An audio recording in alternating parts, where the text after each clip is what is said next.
Welcome to your introduction to comprehensive school physical activity programs. My name is Alicia. I'm the Senior Project Manager for the Building Healthy Schools Grant Program and certified by Shape America to train physical activity leaders in the use of this comprehensive model.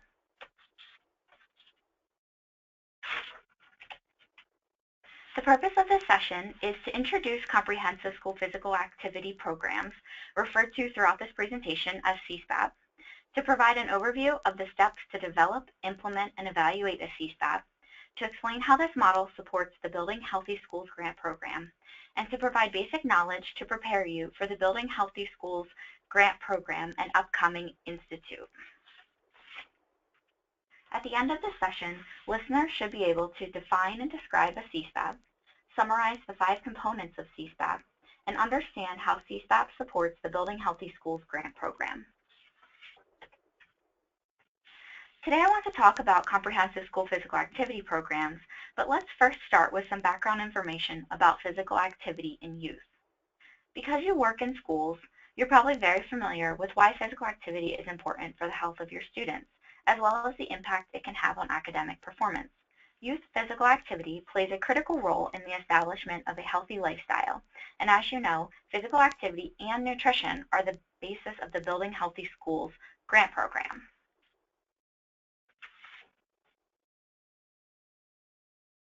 Aside from knowing that physical activity is important for healthy youth, it's important to know the parameters around the type and amount of physical activity recommended. Children and adolescents should be reaching 60 or more minutes of physical activity per day.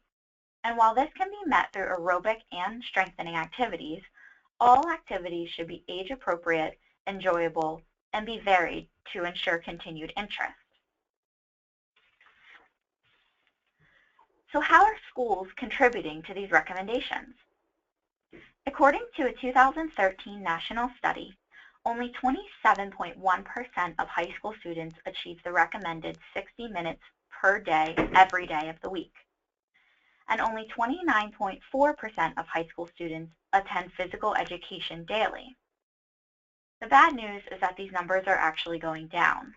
Just 2 years prior, in 2011, 28.7% of high school students were achieving the recommended 60 minutes per day, and 31.5% of high school students had daily physical education. Experts recommend school-based physical activity, but why should schools provide it?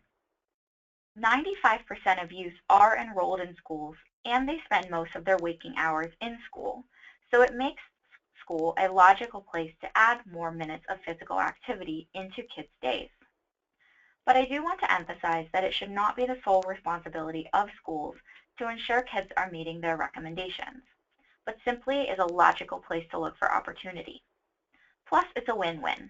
Kids need to be active, and active kids are better learners, are healthier, and demonstrate better behavior. So we've seen national recommendations and talked about why should schools be doing this, but what's actually happening? What are the schools doing? Well, only 3.8% of all elementary schools, 7.9% of all middle schools, and 2.1% of all high schools provide daily physical education. 26% of elementary schools do not provide regularly scheduled recess for students in all grades. And only 43.6% of elementary schools had students participate in regular physical activity breaks during school. Only 44.3% of schools supported or promoted walking or biking to school. So these numbers tell us that schools are doing something in providing physical activity and physical education for students, and that is encouraging. However, there's more to be done. CSPAP is a model that helps schools, families, and the community come together to increase opportunities for kids to be active for 60 minutes a day. The Building Healthy Schools program that you participate in follows the CSPAP model, but expands it to include nutrition and policy revision. This guide, which will be provided to you at the May Building Healthy Schools Institute, will be the basis of today's session and the subject of some of the training components. We've covered information presented in Section 1 of the CSPAP guide, and it includes an overview of why CSPAP is important for youth. The rest of this informational session will cover Section 2, an introduction to CSPAP, and the beginning of Section 3, the CSPAP process. The remaining information will be covered at the Building Healthy Schools Institute in May, or can be referenced at any time in the CSPAP guide or through your Building Healthy Schools project contact. Let's jump in. According to Shape America, a CSPAP is a multi-component approach by which school districts and schools use all opportunities for students to be physically active, meet the nationally recommended 60 minutes of physical activity each day, and develop the knowledge, skills, and confidence to be physically active for a lifetime. The 5 components that make up comprehensive school physical activity programs include staff involvement, physical activity during school, physical education, physical activity before and after school, and family and community engagement. These 5 components support the overall goals of CSPAP. And now we'll take some time to look at each component individually. The first component is high-quality physical education programs, and this is considered to be the cornerstone of a successful CSPAP. Characteristics of a high-quality, effective physical education program include opportunity to learn. This can include having all students be required to take PE, offering adequate time and adequate equipment and facilities to achieve these goals, and having a qualified teacher lead the instruction. It also includes meaningful content, and that includes written and sequential curriculum and a skills-based curriculum. Appropriate instruction. This means that physical education is not used as a punishment. It includes all kids, and that they're active for greater than 50% of class time. Student and program assessment. This includes an ongoing look at self-assessment and self-monitoring of students, and then assessment of the curriculum for aligning it with state and national standards. Unfortunately, many schools have reduced the amount of physical education time over the last decade as a response to increasing demands for academic performance. Full implementation of a CSPAP reverses that idea and begins to build adequate physical education time back into schedules. This can be challenging due to competing demands, staffing, funding, and other reasons. However, even incorporating a few of these components at a time can result in change that will build groundwork for administrators to make larger changes, such as scheduling to accommodate more physical education.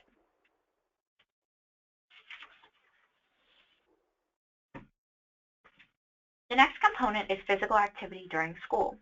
This includes all opportunities to be physically active outside of physical education. For example, classroom activity breaks or recess.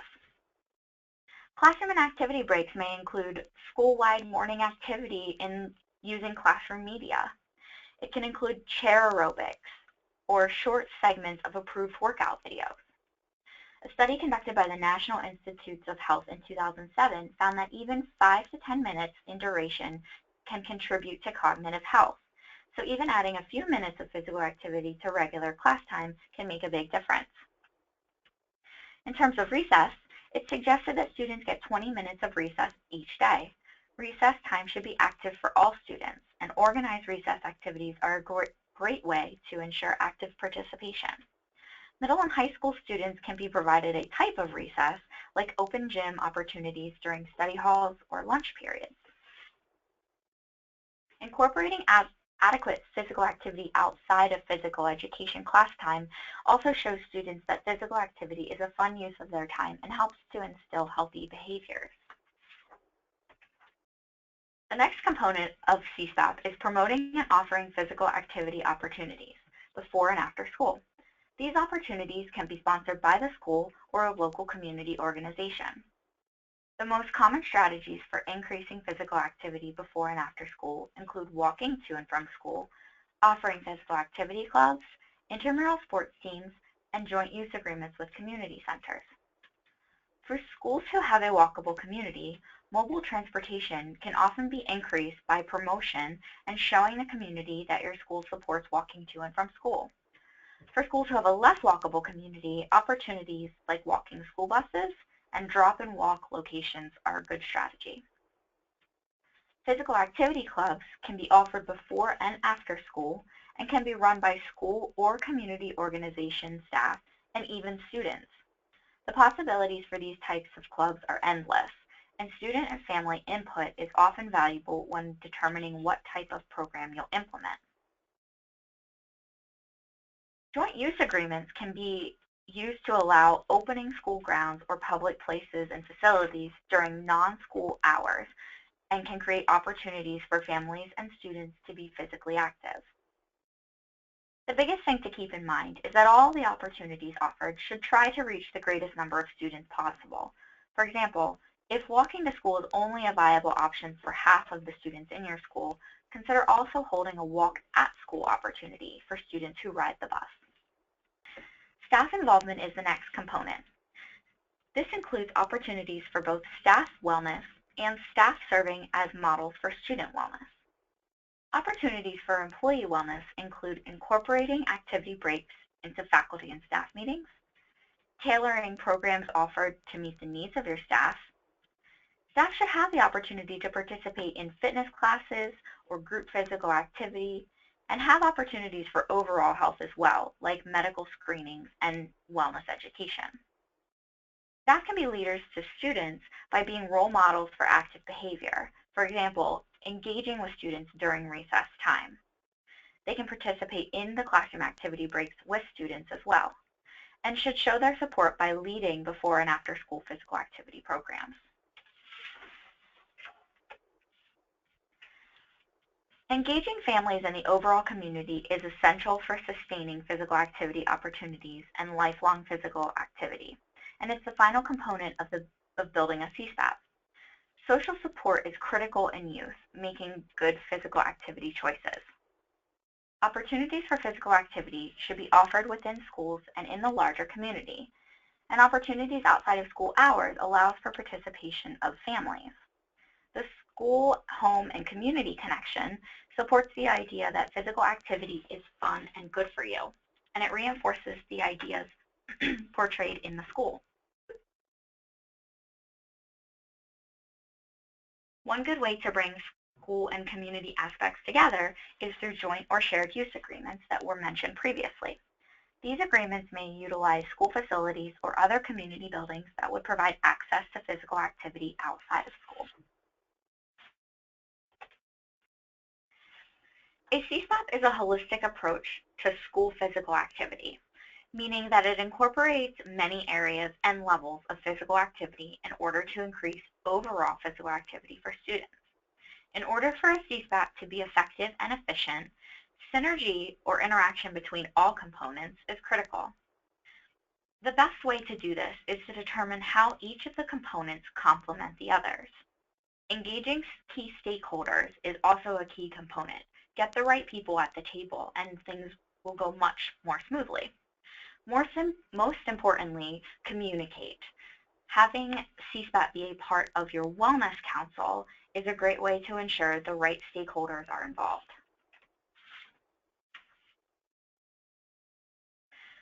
So now that we know about the components of CSPAP, it's time to talk a little bit about some of the barriers that people experience.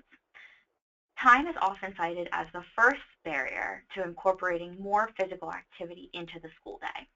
But let's take a look at how an example of modest time chunks can result in accumulated moderate to vigorous physical activity throughout the day. This slide demonstrates how time can be found in an elementary school schedule in things like classroom activity breaks, recess, and before and after school activities. The right-hand column adjusts for idle minutes, such as standing in line to go out or come in from recess. And as you can see, with these adjustments, kids can get 54 minutes a day of activity just in school-related activities. And this can add up to big opportunities for kids each day.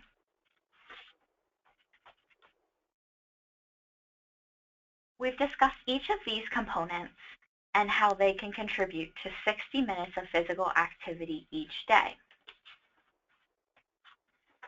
And now that we've discussed that, the next section will help you to think of CSPAP as a process.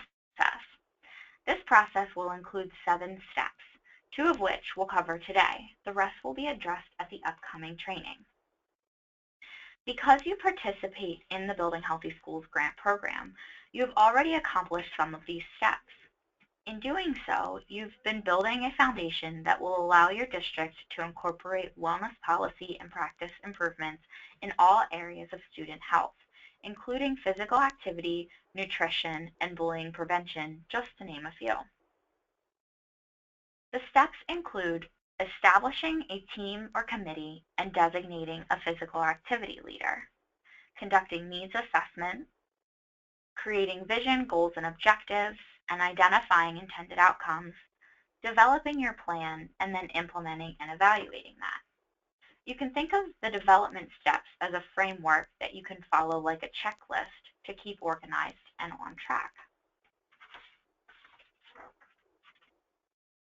As I mentioned, CSPAP is a process, and the 7 steps of this process fall into 3 categories: development, implementation, and evaluation. Step 1 is establishing a CSPAP team or committee. The good news is that you have already laid the groundwork with the work you've put into developing your wellness councils. There's no need to reinvent the wheel here, and as your wellness council becomes more established, you may want to consider implementing subcommittees. A CSPAP subcommittee is a great first step. Committees are more powerful when they're made up of a diverse group of individuals who are interested in health and wellness or have an interest in physical activity.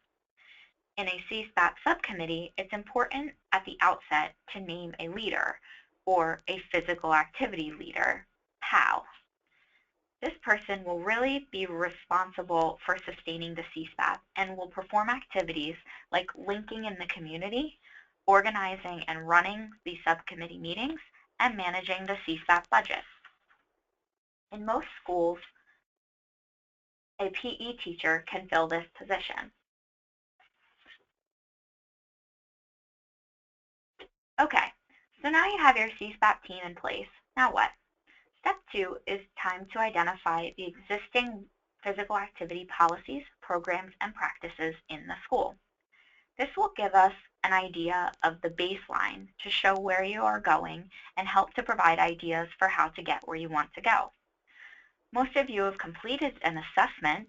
The Building Healthy Schools grant program utilizes the Alliance for a Healthier Generations tool. But using a CSPAP lens, you can interpret the results to identify what already exists and what can you build on, what's under development, and what's missing. And this is often a good place to prioritize because these changes give you the most bang for your buck.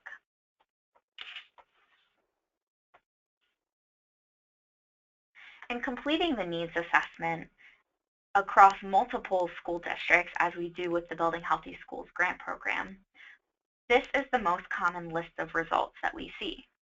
We often find that health and physical activity teachers need more professional development.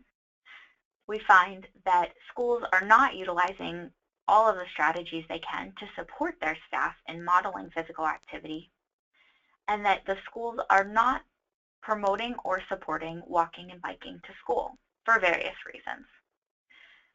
Students can be provided more opportunities to participate in physical activity breaks, and there's a lot of room for improvement in engaging family and community members.